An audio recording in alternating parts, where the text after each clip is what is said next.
morning and welcome to an all-new Eye the Tiger. I'm Monique Carey. And I'm Allie Pye. This broadcast is brought to you by Carlin Properties, centered around integrity, trust, hard work, and excellence. As a result of declining CAS scores at RHS, the school has decided to add incentives for students who pass. We go to Owen Fixer with the full story. In order to battle a trend of declining CAS scores, Roosevelt High School is exploring ways to incentivize students to do their best in the standardized test. Principal Ashley Sarin believes that the low scores, which are used to determine funding and curriculum decisions, are primarily due to students not engaging and putting their best effort. What kept coming up, because we have students that sit in on our council, both site-wide and district-wide, is that perhaps some students weren't really trying when they took the CASP, or they didn't really care, or they didn't see how it impacted them, and so therefore there wasn't any effort that was put in, which is difficult because now we're making decisions for our school and our funding for our school based on scores that might not even be legitimate scores. To counteract these problems, the school is attempting to educate the students and add incentives to motivate learners to aim for higher test scores. Part of that education process is to inform students about how they can directly benefit from performing well. Beyond that, the school is looking into ways to deliver instant, more tangible incentives as well. And then we talked about, let's be honest, students want incentives, right? So we're going to put together a raffle, and it's going to happen actually at the Casaba rally. So for students who passed math or English, they'll be entered into that raffle. And then there's a whole bunch of prizes that we're going to be giving away.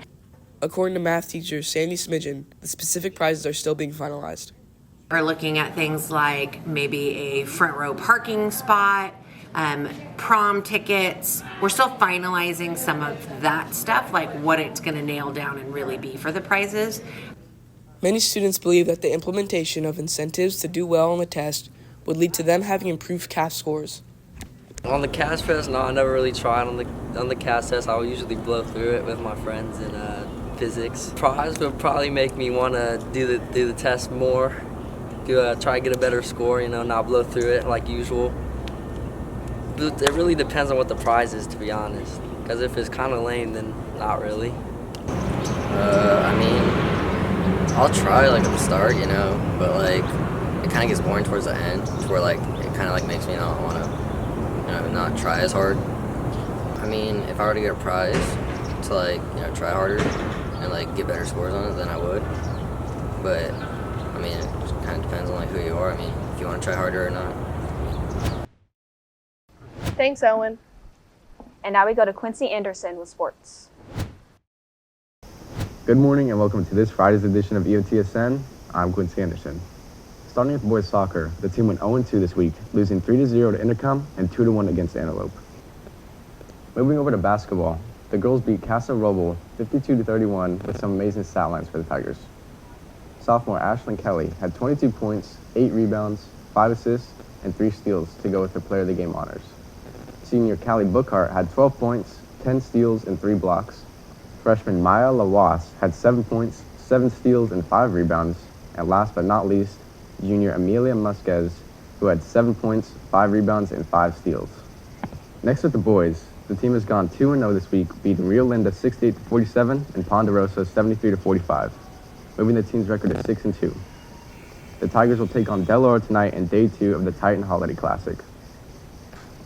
In other basketball news, senior Ren Marsh is set to be the West Coast Preps Player of the Week, having 67% of the total votes over 11 other players from both basketball and football. Congratulations, Ren. Ending with wrestling, today, the girls have the King of the Mountain meet in Paradise High School. That's all on your home for Roosevelt High School sports, top plays, breakdowns, and more. Eye the Tiger Sports Network, EOTSN. And now we go over to entertainment. Thanks, Quincy. Marvel's been in a bit of a flop lately. Agatha All Along was a rare treat, but one good show out of several abysmal movies like Madam Web and The Marvels is not a good track record. With the release of Marvel Rivals last Friday, we are so back, baby! With 3 classes, no roll queue, and instant queues, the possibilities are endless. The longest I've sat for a queue was 8 seconds in comp. At the release of Marvel Rivals, certain other shooter games rolled out trailers for upcoming seasons, predictably because Marvel Rivals is taking their fan base. And for good reason. Marvel Rivals is a beautiful game. Simple, effective, No unnecessary junk, just quality of life changes to the base 6v6 shooter that were much needed. In other news, Moana 2 released on the big screen November 27th. However, many left disappointed because of Lin-Manuel Miranda's departure. He wrote most of the songs for the original Moana, directly contributing to its success. I've heard bits and pieces of the songs from the new Moana, and they're not very awesome sauce. The plot also feels very similar to Frozen 2. Ancestors call someone home to fix an ancient problem and discover the full truth about her past. It's been done. Wait until this comes out on Disney+. Please don't waste $15 on seeing it in theaters. That's all from me. I'm Alyssa Davis, and now we go back to news. Thanks, Alyssa. A student at RHS helps out around the family restaurant in his free time. We go to Charles Taylor with more.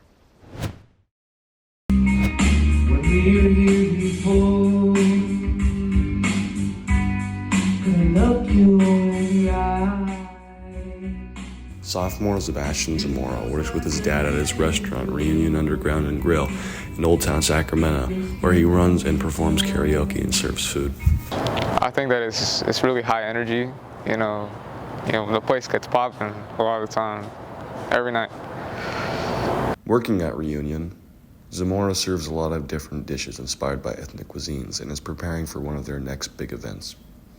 You serve a lot of street food, like burgers, tacos, Mexican to American food, all that good stuff. Happy New Year. New Year is always a big thing, especially when with bars and restaurants. So we kind of go all out. It's the most packed during that time. Zamora's favorite part of his job is the customers and their reactions. And while working at Reunion, he learned the place was once owned by a player for the Sacramento Kings. While running the karaoke, to me it makes me feel good. See people have fun singing songs and just doing their thing. He got into some legal trouble, so he had to let go of the restaurant, and then we took over. Thanks, Charles. That's it for us today on Eye of the Tiger. And remember, we're always on EyeTheTigerNews.com. See you next time.